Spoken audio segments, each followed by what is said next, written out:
The stars beyond the viewport burned with a cold, ancient light, brilliant, indifferent witnesses to everything that happened beneath them. The Dauntless drifted through the black, its engines a faint blue glow against the infinite dark, as though the ship itself held its breath. Inside, there was silence. Not the silence of peace, but the silence of anticipation, the kind that hums just before a storm breaks.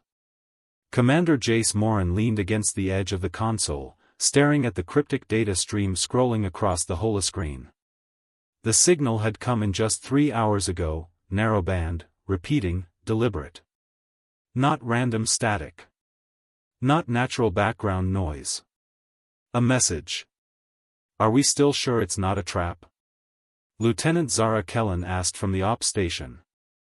Her dark hair was tied back, but a single strand had slipped free, clinging to her cheek. A repeating transmission in this region could easily be a lure. Pirates use this trick all the time. Jace didn't answer right away.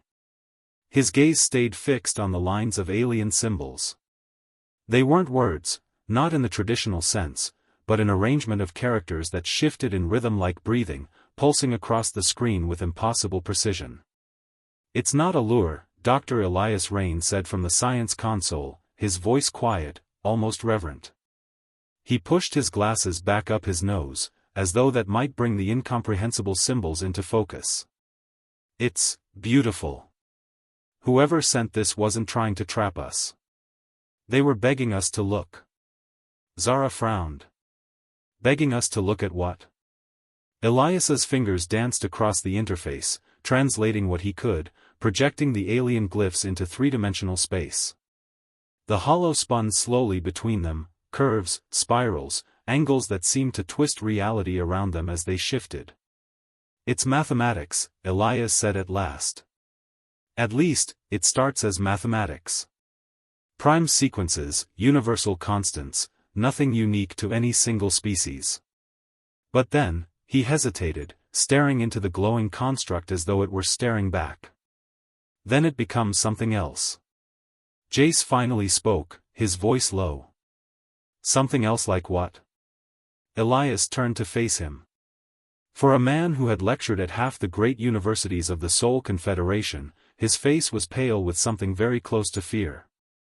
"An equation," he said. "An equation I don't understand. And I don't say that lightly, Commander. I've spent my entire life studying theoretical mathematics. This," he gestured at the construct. "This is beyond me." The word seemed to chill the air in the command deck. Zara glanced at Jace, searching for his reaction. Jace folded his arms. "We've been on long-range patrol for 6 months, and now a message just happens to land in our lap. You think this is coincidence?" "No," Elias said simply. "I think it's destiny." There was a long silence. "Run it through the translation array," Jace ordered finally. Elias obeyed, but the results only deepened the mystery. The translation algorithm struggled, producing abstract forms, half-concepts, fragments of meaning that didn't translate into human language. Bridge. Threshold. Collapse. Birth. "It doesn't make sense," Elias muttered. "If I didn't know better, I'd say this isn't just a mathematical equation, it's a key." Zara shot him a skeptical look. "A key to what?" He met her eyes. "Something big enough that an entire civilization spent centuries trying to solve it. And they failed." The last word hung in the air like a sentence. Jace straightened. "Put it in the ship's secure archive. If this is what you think it is, we're not transmitting it unshielded. Not until we know what it does." Elias hesitated. "Commander, with respect, this could be one of the most significant discoveries in human history. If I could have more time." "You'll have time," Jace said. His voice softened slightly. "But not here, not in the open. We don't know who's listening. Encrypt the data. Then we head for Vega Station. The Council will want to see this." Elias turned back to the console reluctantly, beginning the encryption process. But he couldn't stop himself from staring at the floating equation, feeling its gravity pull at the edges of his thoughts. Something about it was wrong. Or maybe right. It was hard to say. Before the encryption was complete, the Dauntless long-range sensors lit up. "Contacts," Zara said sharply, her voice cutting through the tense quiet. "Multiple ships, vectoring toward our position. Fast." Jace was instantly alert. "IDs? Unknown." The hair on the back of Jace's neck prickled. The nearest human patrol group was 2 sectors away. Whoever they weren't friendly. "They're coming for the signal," Elias said, almost whispering. Jace didn't argue. "Helm, burn hard. Get us out of here. Secure the data. Now." The Dauntless engines roared to life, throwing the crew forward as the ship leapt away from its position. Stars stretched into lines, and the darkness outside became a tunnel of light as they jumped to FTL. But in the silence that followed, Elias stared at the screen where the equation had been, its ghostly afterimage still burned into his mind. He had the terrible, unshakable feeling that whatever they had just taken from the void, was not meant to be touched. The Dauntless FTL wake faded into the void, leaving behind nothing but silence, and the ships that had hunted them. Jace gripped the edge of the command chair, his jaw tight as the NAV officer confirmed their jump coordinates. "We're on course for Vega Station," she said. 17 hours until arrival if we don't change vector. "Keep the engines hot," Jace ordered. "If they followed us through, I want to be ready to jump again." "Yes, sir." But even as the crew worked, a restless energy crept through the ship. The alien transmission had infected them all, not just as a puzzle, but as a warning. In the science lab, Elias Rain hadn't left his console since they'd jumped. His eyes were bloodshot, his hair disheveled, but his fingers moved with manic precision as he manipulated the holographic equation. He had stopped eating. Stopped sleeping. Zara found him there 8 hours into the flight, a half-empty mug of synth-CAF at his elbow. "You're supposed to be resting," she said, crossing her arms. Elias didn't look up. "I can't. I'm close." "Close to what?" He pointed at the equation, which now twisted and pulsed in impossible dimensions. "This isn't just mathematics. It's a framework, a map. Every civilization in the galaxy that discovered higher math must have seen parts of this pattern, but no one ever put it together. It's as if," he hesitated, his voice lowering. "As if the universe is leaving breadcrumbs." Zara frowned. "And you think you're the one who can follow them?" "I know I can," Elias said. His voice was different now, calm, almost serene, as if the rest of the world had stopped mattering. "I've already cracked 2 layers. The third one is resisting, but I can feel it giving way. If I solve it." He trailed off, and for a moment Zara could see fear in his expression. "If you solve it, what happens?" she asked quietly. Elias looked at her at last. His pupils were dilated, reflecting the shifting light of the hologram. "That's just it. I don't know." Before Zara could reply, the alarm klaxon blared through the ship. "Bridge, report." Jace's voice came through the intercom. Zara and Elias ran for the lift, arriving on the bridge just as the holomap lit up with hostile contacts. "They followed us," the NAV officer said grimly. "They must have traced our jump vector." "Number?" Jace asked. 6 ships, maybe more inbound." Jace cursed under his breath. "They're not going to stop." He turned to Elias. "Doctor, whatever you're doing with that equation, stop it. Shut it down. It's what they're after." But Elias shook his head. "No. You don't understand, they're after it because they couldn't solve it. Whoever they are, they've spent centuries staring at this problem. They must think humanity has a chance at cracking it. They'll kill us to take it," Zara said sharply. Then we have to finish it before they catch us, Elias said simply. Jace glared at him. You think I'm going to risk my crew on some academic obsession? This isn't obsession. Elias snapped. His voice, normally soft, rang across the bridge. This is the key to something bigger than all of us. If we solve this equation, we could leap 1,000 years forward in a single day. Energy, travel, technology, we might even learn to bend the laws of physics themselves. The bridge fell silent. Jace's jaw tightened. And if you're wrong? Elias met his gaze without flinching. Then we die having tried to give humanity the stars. For a long moment, no one spoke. Then Jace turned to Zara. Plot an evasive course. Keep them off our tail as long as you can. Yes, sir. Doctor, Jace said finally, his voice hard. You've got 6 hours. Whatever you can figure out in that time, do it. After that, we wipe the data if we have to.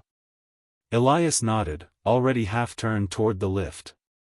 6 hours later, the Dauntless was still running, dodging in and out of jump corridors, the alien fleet doggedly pursuing them. The ship vibrated from near misses as plasma fire raked across their shields. In the lab, Elias was a man possessed. Equations danced around him like living things, folding into higher-dimensional shapes that seemed to whisper to him just out of earshot. He muttered under his breath, scrawling notes in the air with his stylus. No, the vector's wrong, unless... Then something clicked. Elias froze, staring as the final layer of the equation unfolded in front of him. The symbols rearranged, forming a single, elegant solution that shone like a star. His breath caught. It wasn't just a solution. It was a set of coordinates. A place. And not just any place, these were coordinates outside the known network of hyperspace lanes, beyond the mapped galaxy itself. Commander, Elias said over the comm, his voice shaking. I've got it. Jace's reply was terse. Tell me it's worth it. It's a location, Elias said. Whatever this equation was hiding, it's there. And judging by the math, it's not a planet. It's something built. Zara looked at Jace. A construct? Out beyond charted space. Elias nodded. Something massive. Whoever sent this wanted us to find it. Jace didn't hesitate. Send me the coordinates. Helm, change course. Zara blinked. You're really doing this? We've been running for 18 hours and they're still on our tail, Jace said grimly.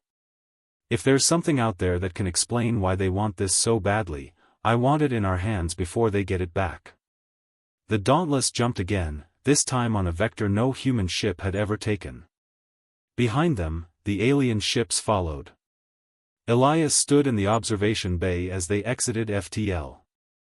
What lay before them was not a star, nor a planet, but a structure so vast it eclipsed both, a perfect, rotating ring, glimmering faintly with the light of a distant sun. A Dyson ring. No, Elias thought with awe. Not just a ring. This was a laboratory. And somewhere on that colossal artifact, he knew, waited the answer to why the equation had been sent at all. The Dauntless dropped out of FTL, and for a moment the crew was silent. Before them, the Dyson ring glowed like a halo carved from starlight. Its sheer size defied comprehension, an artificial world circling a sun so distant its light felt thin and ghostly. The ring's surface was dotted with towers, spires, and monoliths, each aligned with mathematical precision. Zara whispered, "Who could have built this?" Elias's voice trembled, but it was not fear now, it was reverence. "Not who," he said softly. "But why?" Jace didn't let the awe slow him down. "Helm, bring us in. Find me a landing site." The ship descended toward a vast open section of the ring, a plane of mirror-like metal stretching for kilometers. As they approached, the surface shifted, panels sliding aside, forming a cradle just large enough to receive the Dauntless. It's inviting us in, Zara said, her voice tight. Or trapping us, Jace replied grimly. Either way, we're committed. The ship touched down with a hiss of landing struts. The airlock opened onto silence. Elias stepped out first, his boots ringing softly against the metal. The plane stretched into the horizon, but in the center rose a single column of light, translucent, humming with energy. He walked toward it, unable to stop himself. The closer he came, the more the column seemed to shift, its light forming symbols, the same symbols from the equation. "Commander," Elias said over his shoulder, his voice hushed.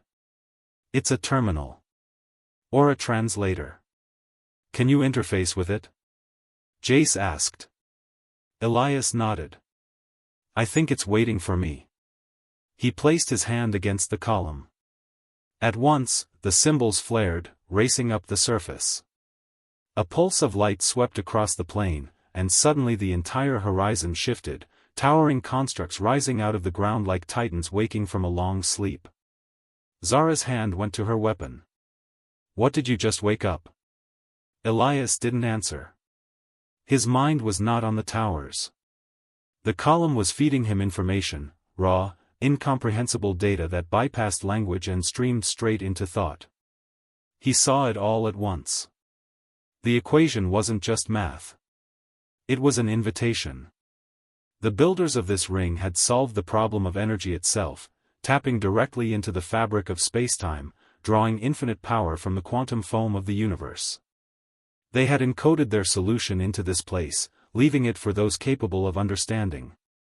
And now, for the first time in millennia, someone had answered.